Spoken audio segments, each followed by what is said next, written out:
இந்த மாசான பத்தி ஐயா அந்த மாசான கலையதீரா ஏ மாயமாக பிறந்த பிள்ளை ஏ மாசான பத்தி ஐயா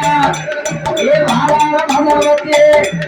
திருநாட்டு சாம்பலையுமா வாழும்